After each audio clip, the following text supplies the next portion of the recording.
And now, live from Level 5 Productions on the island of Milleronia, it's The Larry Miller Show.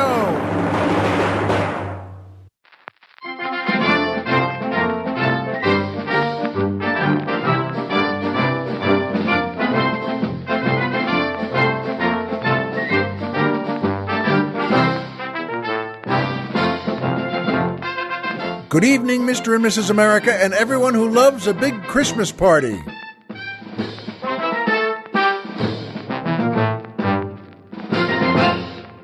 Hi, folks, and welcome back to the Larry Miller Show. I'm Larry Miller, but in a way, aren't we all? And boy, oh boy, Colonel Jeff and I were just made extra happy from our theme song again because we, for the first time, Colonel Jeff pointed out, the guy on cymbals does a very good job. You really notice things with music that you never noticed before.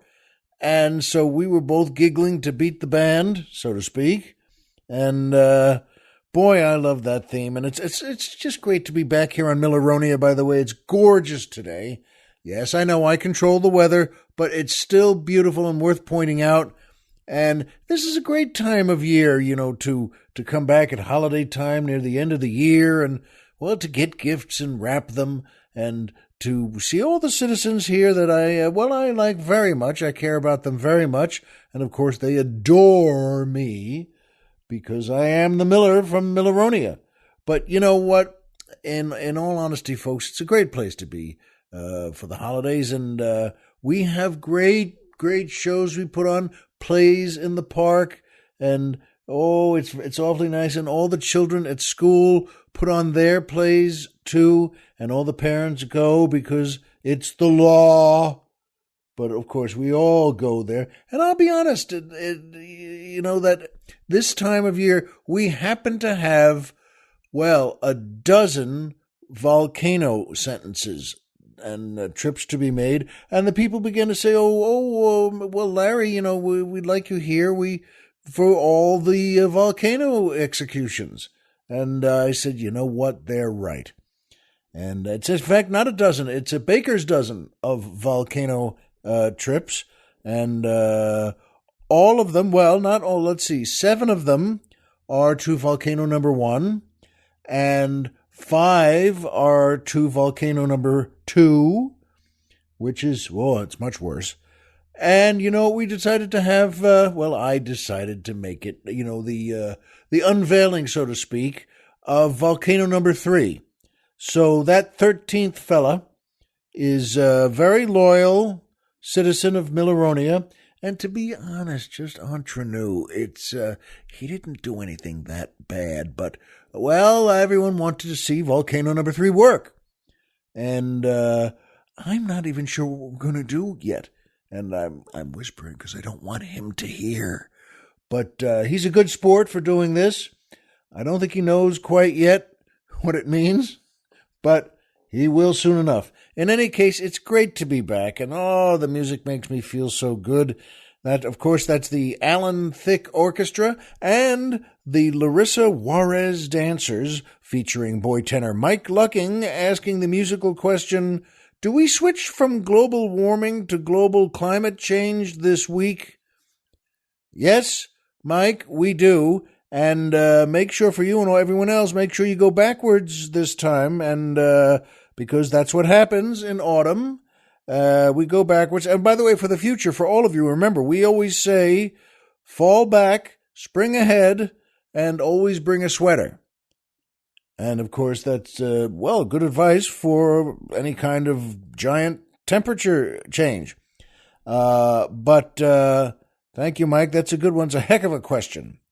And by the way, I mentioned Alan Thicke there to start.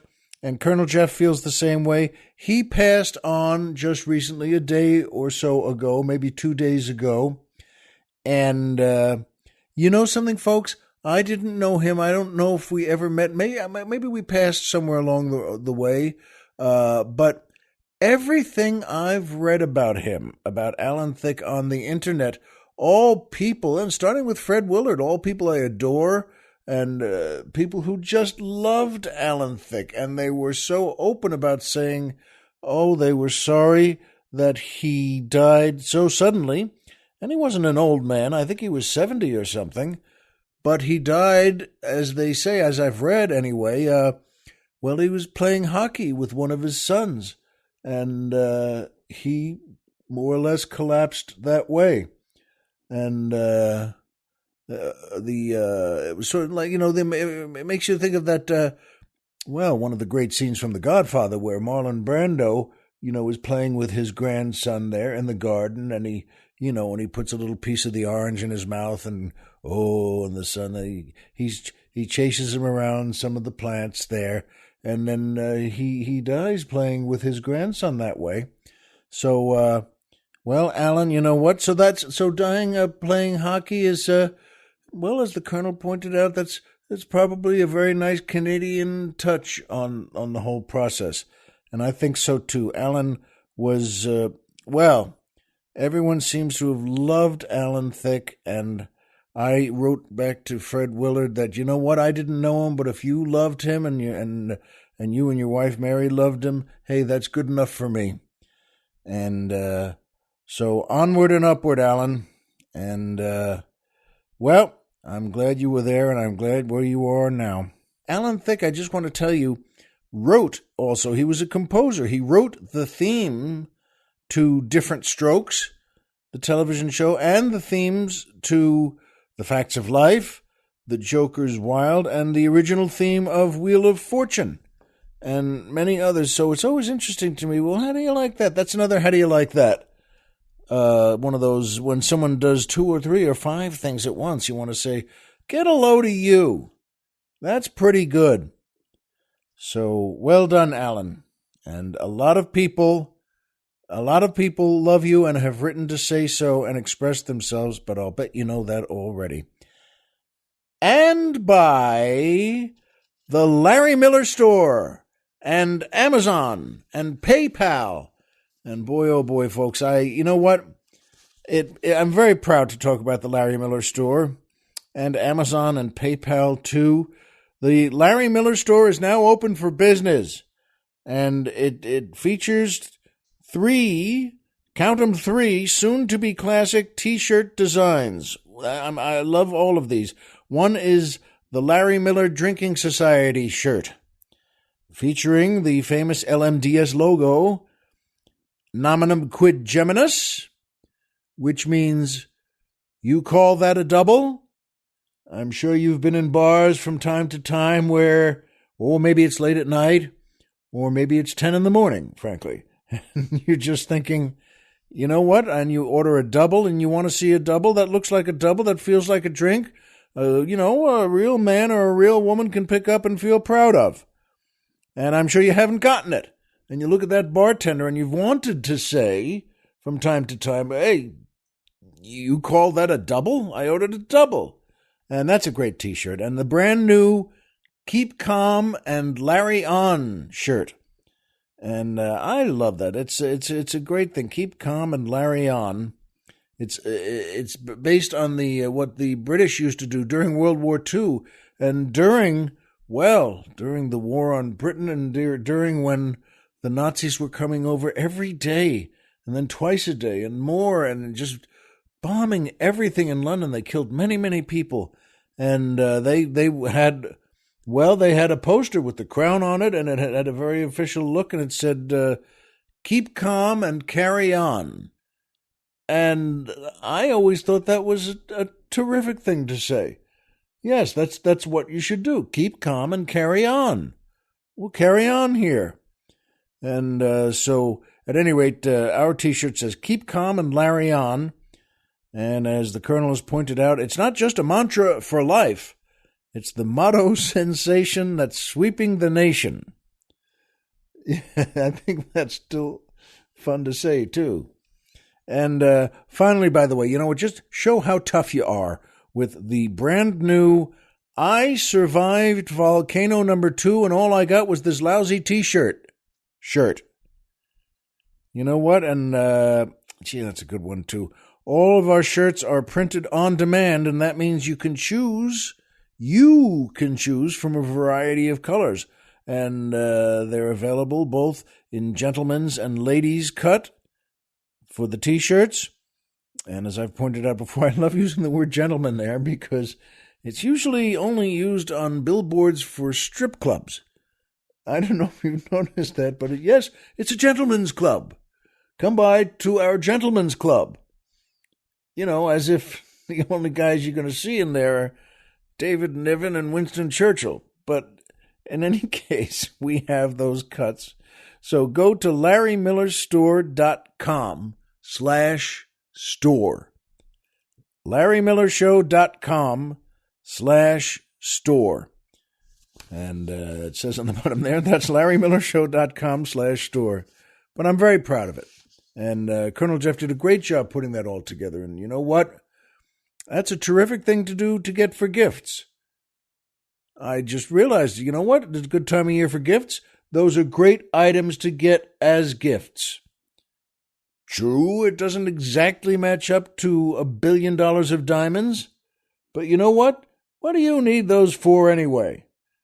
Your wife would rather have one of our T-shirts. Well, maybe not, but you'll never know until you try.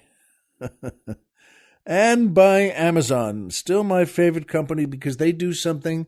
They do three things that no other company does in the world. One, they have everything. You know what? You order whatever you want.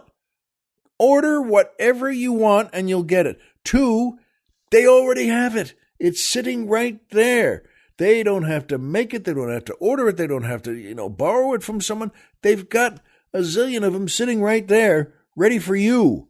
And it's in one of those, it's a warehouse, like an Indiana Jones warehouse. It's a mile long and a mile wide and a mile high and a mile deep. And you know what? And then they do number 3, which is the best to me that Amazon does. They send us here at the Larry Miller Show, they send us a percentage of whatever you order. And that's pretty good for us. So you know what? Whatever it is you order, they send us a percentage. It's always in cash. And we put it right in our steel box, the one where we save all the money for our next big fancy fried chicken dinner with 2 drinks beforehand in a different place. So you know what? Help yourself. Go to Amazon. You don't have to even go there. You know what? You go to our website. That's how we do it here. You don't have to worry about your laptop or your iPhone or whatever you have. Go to our website, which is LarryMillerPodcast.com. Who's on the Mountain? Tom Mix.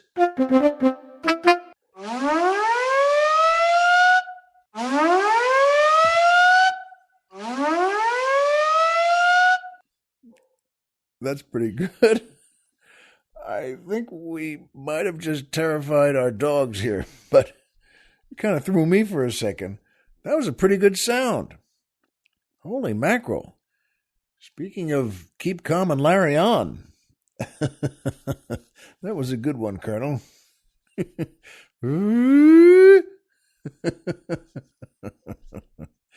So do that, please, folks. Go to our website, and there's a banner that says Amazon there. You click that, and we'll take you to Amazon. Hey, you go take a nap on your easy chair, on your big, beautiful lazy boy chair, and don't worry about it. We'll get you to Amazon, and then you order whatever you want. And by the way, there's another banner there for PayPal. That's right, one of the best companies in the world. You work with them, you feel like you've saved the world, and who knows, maybe you have. And do that, go back. Remember, that's our website still, LarryMillerPodcast.com. Who's on the Mountain? Tom Mix.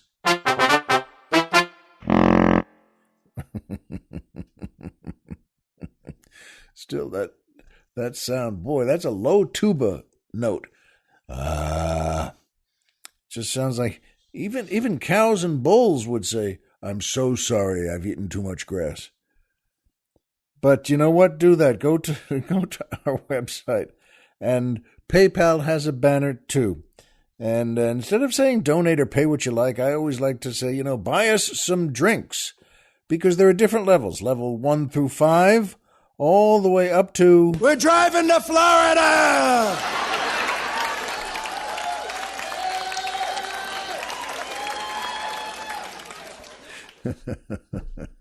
That made me smile a lot today. Thank you, folks. You know what? Every little bit helps us keep the old leg lamp lit here. And thank you to everyone who has contributed already and is thinking about it and is about to. Really does make a difference and makes us very happy here. And now that brings me to my favorite part of the show, the joke of the week. Yes, and then this is a very serious topic and a very serious joke. I don't know if that phrase exists before I just said it, but it's a very serious joke. In the middle of Afghanistan, a Taliban leader is on the run. He's running through the desert, and whoa, a bunch of people after him, and he's scared and he's thrown. And those deserts are really rough. As you may know, wow, that's not just nice sand you walk through on a beach. That's holy mackerel deserts. And he's dying of thirst. He's gone so many miles deeper and deeper and deeper into the desert. He doesn't know what to do. And then he sees up ahead, though, he sees someone there in the desert. And he gets closer and closer to that person. And he finally gets up there. And it's an elderly Jewish man selling ties. The guy from the Taliban goes up to him and says, do you have any water? And the old Jewish man says, no, I don't. I'm sorry. And would you like to buy a tie? They're only $5. And the Taliban guy says, I don't want to buy a tie. What? I'm dying of thirst here. What's wrong with you? I hate you so much. And the tie salesman says, you know what? Just listen to me now. See, go ahead right in that direction over there, straight where I'm pointing, about 2 miles, and you'll see a beautiful restaurant and a beautiful shop. You'll just see they'll have all the ice water you want. Trust me. And then the guy starts to stagger off that way. He says, he's so mad. He says, I hate you. I'm dying. And he staggers off, and there he goes. And, well, an hour or two later, he comes back. And he goes right back up to the guy, and he says, your brother won't let me in without a tie.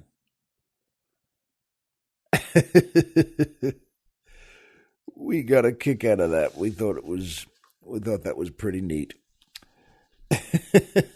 Wow, it didn't work out for him at all, did it? And that elderly man was just sitting there waiting, and his brother is sitting there waiting too. They have a good system going there. Anyway, that's our joke of the week. I hope you like it. Pass it on. And that brings me to my second favorite part of the show, the Poetry Corner.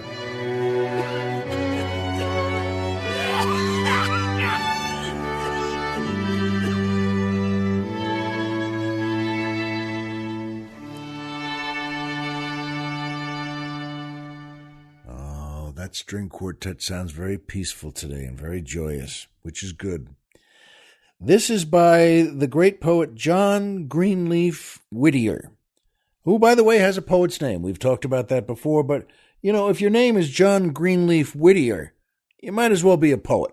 In fact, stop fighting it. But he was a great poet. He's an American poet, and he lived from 1807 to 1892. He was a Quaker and a strong advocate of abolition.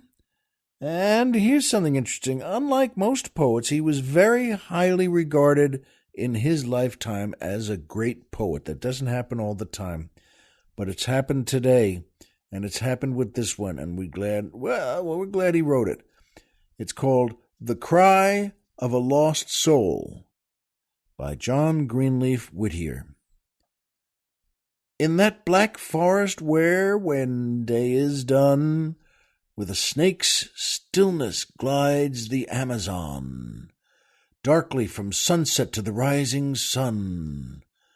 A cry, as of the pained heart of the wood, the long despairing moan of solitude and darkness and the absence of all good. Startles the traveler with a sound so drear, so full of hopeless agony and fear. His heart stands still and listens, like his ear. The guide, as if he heard a dead bell toll, starts, drops his oar against the gunwale's thole, crosses himself and whispers, "A lost soul." "No, Signor, not a bird. I know it well. It is the pained soul of some infidel or cursed heretic that cries from hell." Poor fool, with hope still mocking his despair, he wanders, shrieking on the midnight air, for human pity and for Christian prayer. "Saints, strike him dumb! Our Holy Mother hath no prey for him who, sinning unto death, burns always in the furnace of God's wrath." Thus to the baptized pagan's cruel lie, lending new horror to that mournful cry, the voyager listens, making no reply. Dim bursts the boat lamp, shadows deepen round, from giant trees with snake-like creepers wound, and the black water glides without a sound. But in the traveler's heart a secret sense of nature, plastic to benign intents, and an eternal good in providence, lifts to the starry calm of heaven his eyes, and to rebuilding all earth's ominous cries, the cross of pardon lights the tropic skies. "Father of all," he urges his strong plea, "thou lovest all, thy erring child may be lost to himself, but never lost to thee. All souls are thine, the wings of morning bear, none from that presence which is everywhere, nor hell itself can hide, for thou art there. Through sins of sense, perversities of will, through doubt and pain, through guilt and shame and ill, thy pitying eye is on thy creatures still. Wilt thou not make eternal source and goal in thy long years life's broken circle whole, and change to praise the cry of a lost soul?" Well, that's pretty good. That John Greenleaf Whittier was a poet. A good one, too. I hope you like that one, folks. Boy, it kind of shook us up here. And the dogs went back to sleep, by the way. So I think that's a people poem. And that brings me to my third favorite part of the show. MMM. The Triple M. Magic Movie Moment. Oh, boy, and that great piano note I love. Yes, this is a good one, folks. A movie I love. The Song of Bernadette. Made in 1945. Directed by Henry King. Starring Charles Bickford, Vincent Price, Gladys Cooper, and the great Jennifer Jones as Bernadette. It's a great movie, folks. If you've never seen it, please do. You'll love it too. And if you've seen it like me, if you've seen it 25 times, see it again. Boy, oh boy, she was so good in this, Jennifer Jones. And by the way, so good that every moment of her is moving and godly. It's a very good movie. And boy, oh boy. And by the way, she's gorgeous, and everyone in that movie is a wonderful actor. All of them, the men and women, oh boy. It really moves you and makes you interested. And the magic movie moment for me today in The Song of Bernadette is that in her town, in her village, where she first discovers the vision that, make it Lourdes in France, where so many miracles occurred. And boy, though, in that town, she comes from a poor family and with her father and her sisters and her brothers. But all the men who run things in that town are so bad as the movie goes on and on. You want to yell through the screen, "Stop, please stop. Don't hurt this good woman. Don't hurt this holy woman, and don't hurt yourselves by doing it."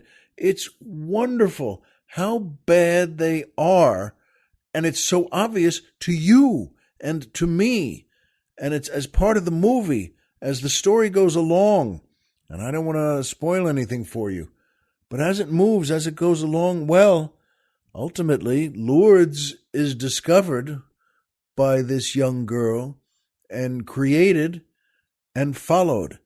And it's a great movie, but along the way, just seeing the mayor and the chief of police and the head of the mental institution and someone else who writes this or that, and you know what, just seeing them plotting against her and making things, well, horrible plans just to undermine her, to ruin her. And that alone makes this beautiful movie, and it is beautiful start to finish. That makes their behavior a magic movie moment. Oh, all these bad guys. You know what, folks? See it sometime. The Song of Bernadette, 1945. And you know what? You can't, because the truth is, folks, you can't, if you're in a war. She was in a war fighting these guys, but she didn't know it. She was such a good soul, and seeing everyone change and those who come along with her. You know, my wife and I got a text letter from our son, the Marine, who's, he's in a war too. He's in the Middle East. And, well, it made my whole day. It came early, especially here on Milleronia, because Milleronia is several hours earlier than where we live in Southern California normally. But boy, I wouldn't change a thing. You know what? It made my whole day to get that text from him, you know, and he wrote a long letter too, and it was just great. Oh, my wife and I were just smiling ear to ear. And I woke up our other son also to tell him about it, and I had to take him to school that day. Yes, we not only have schools on Milleronia, but we have parents who take their kids. But boy, that letter was great. That letter was great, a good Marine letter, and he was always talking about what they're doing, but he can't say. He said, "Well, I can't tell you where this is because it's under OPSEC, which is spelled OPSEC." And I said to my wife and to my other son, I said, "I think that stands for Operational Security, OPSEC." You know, it has that great military sound to it that. No, I don't know. I mean, the colonel said, "I think you're right," but I said, "How do I know? All I know is with, some of the paperback books I get in airports, and I think they've been using for the last 10 or 15 years things like OPSEC." You know, I thought that was pretty cool in the car on the way to school with my other son. In fact, I told the colonel I may be saying OPSEC for about a year now. I just thought it was so cool to hear, but. You know what we wonder sometimes? What's the future going to bring, folks, with all these awful people and terrible wars? You know that I know that there's this big thing in the news now, but oh boy, the Russians were hacking our computers and the military and politically. I have no idea what's going on there, and I'm not going to talk about that, by the way, because it just follows my normal desire. Boy, you got me. You know what? If you wanted to go to a lecture on it, that's fine. I might go with you. But, boy, I'll tell you what, that Vladimir Putin, I'll tell you one thing about him, and I did want to just say this about him, because I think it's true. He, if you ever wanted to get a feeling for him, what's this guy like? Just look at him. Putin just wears it on his face. As the colonel said, holy mackerel. You look at that face and you think, oh, this is not good. And he was, by the way, you may know that this is the truth, that he was a member of the KGB. And they weren't kidding around in that outfit. And plus he was the head of interrogations. He was a colonel. And I I could be wrong, but I don't think I am on this.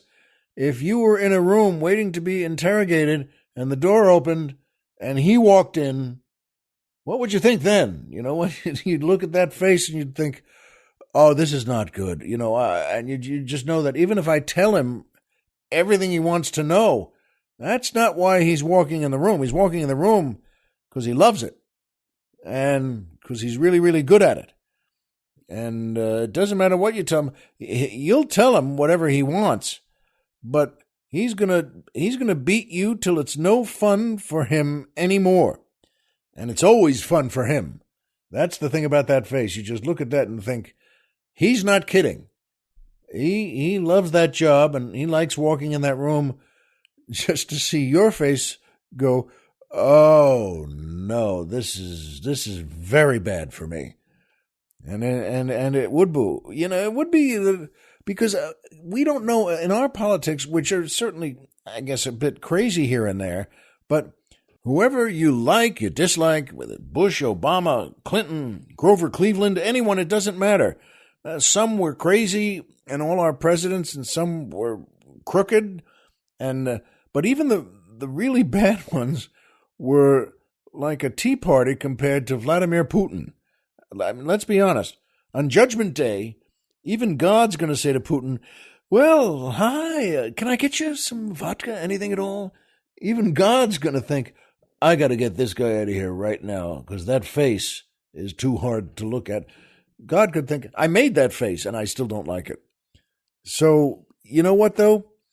That's a kind of reality I don't think I understand. In fact, I'm sure I don't. That's one of the reasons I don't like reality shows. I'm glad they're on, and whatever people like is fine with me, but I don't like reality shows because, first of all, it's not my reality. It's theirs. And the only thing they're good at is being awful people. I think that's the way they really gin them up, so to speak. That plus reality shows, it's not reality. It's cooked and staged and scripted and false. It's untrue. You know, you see the bartenders and waitresses on the cruise yacht spend 20 minutes talking about whether or not the cook should get a tattoo. Now, all right, that's fine. If you like that's okay. That's fine with me. But I can always leave the room. If it's on around 11:30 at night, I want to say to my wife, hey, you know what? Here's how about if we just turn on, a ball game or something, But she likes them, so that's fine with me. And I don't know whether that cook should get a tattoo or not. But, and that's why, especially coming up to today, to next week, the week after, well, we always say things like the holiday season for the end of the year. But you know what? It's about Christmas time. And we know it's Christmas time because of Christmas cards. I was just wondering that this morning, and I was talking to the Colonel. Does anybody still send them? Anybody still send Christmas cards? Because it takes a lot of work, and I don't mean just the stamps. I think, just the existence of these things. Christmas cards are so annoying, they even hate them in heaven. And I think you know who I mean. They don't get bigger than that in heaven. Yes, him. So, you know what? I'll be honest, I love getting Christmas cards or the Christmas letters that some old friends from school, send in with about their family's progress and what's going on. And I really love getting them. They put a nice photo on it or a couple of them. And, but I haven't given that back and I feel bad about it. And I thank you for sending yours. It means a lot to me. And is that just laziness or stupidity that I don't send them back? Could I? Should I? By the way, some people make their Christmas cards too early. The Colonel and I agree on that. In fact, it's insulting. I mean, Colonel Jeff takes it personally. These early folks, if you think about it, they start making theirs in October. They have to because of all to make a product like that and to fill it out and fill it in and get it in the envelopes, and because it's in your mailbox just after Thanksgiving. I mean, that's how we just jam these things in. You know that. But I was wondering about that because there are no cards for any other holiday. Are there? I mean, I was asking the Colonel about that. He thought maybe Valentine's Day, but there's no occasion where you send a giant net, a broadcast of cards, just dozens, hundreds, thousands of cards. I mean, even other really important holidays. Shouldn't we all send something on Memorial Day? Those soldiers died in battle. Veterans Day, Armistice Day, July 4th. I mean, these are big things, but nothing. No, we don't have just Christmas cards. There are no Hanukkah cards. I'm sure there are a couple out there, but, nothing for Kwanzaa. I just wanted to mention that. I still don't even know what Kwanzaa is, by the way, but if they have cards, again, who wants one? Even Bob Kwanzaa doesn't like them. And you could come up to him, he could be interviewed, and they could say to him, but Mr. Kwanzaa, that's your holiday. You invented it. You started the whole thing, and it's named after you. And he still doesn't care. I want cards. Have you seen those cards? I don't like them. But what about the events we have? I was wondering about office Christmas parties. Do they still have them anywhere? Are couples still making out on a pile of winter coats? Which is, I think I did that once, by the way. I mean, I'm not just being coy here. I think if you meet someone you really, really like and she really, really likes you and you're both, drunk, and you're at an office Christmas party, could you just, go into someone's bedroom there or a part of the office where everyone piled their coats on a bed. Well, it's still just saying it out loud like that. Still sounds pretty good to me. You can no, just move your elbow, but other than that, we're fine. Christmas parties used to be fun. Do they still happen? I was in the cast of a sitcom on NBC that only lasted a season, but we had a Christmas episode, which I guess that's a show business tradition. So you got to have a Christmas episode. It was a sitcom, and it was a pretty involved episode too, with gifts and a tree and a plot line involving someone having a Christmas party or something. But the week we were shooting, I noticed, and I was the only one who noticed, by the way, that the whole cast and all the writers and all the producers were Jewish. Everyone. I mean, caterers, makeup people, wardrobe, all Jews. I think you had to go down to one of the car parkers to find someone who celebrated Christmas. But there we were in our TV family with bright green and red sweaters, singing under a tree and having a Christmas show. No one else seemed to notice it. I would whisper along the way, does this make any sense to anybody here? Why are we doing this? And we shot it in October to have enough time for editing and promo. Again, that's fine with me, but isn't it a little bit crazy? Everyone in the entire building was Jewish. Shouldn't we have just shot it in Israel? They couldn't have looked much more Jewish than we did. If that's the way we're going, shouldn't the 700 Club do a tribute to Hanukkah? Would they feel weird? No, I guess that's show business. And you know what, though? I wouldn't change it for the world, and I'll tell you why. A Charlie Brown Christmas is one of the greatest shows that's ever been on television. It's so touching and so sweet and so meaningful. It's still as good today as it was the day it came out. And that's a deeply religious show, too. It's part of why it's so good. I know you feel the same way. A Charlie Brown Christmas. Just having a Charlie Brown Christmas on the shelf and on the air is worth all the knuckleheaded things that came from it. That Christmas show is so good, I would have played any part on it with a big smile and a tear in my eye.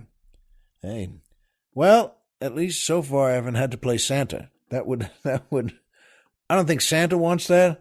I don't think anybody needs that. Who's playing Santa? Zero Mostel? Well, I know what I want and I know what I like, and so do you. Folks, we know the same things. Homer is Homer, and Pluto is a planet. And so, even at holiday time, remember, as always, if you walked out of bed today and had a job to go to and a home to come back to and someone there who cares about you, folks, the game's over and you've won. And that's the truth, no matter what you celebrate. Be well, and we'll see you here next time.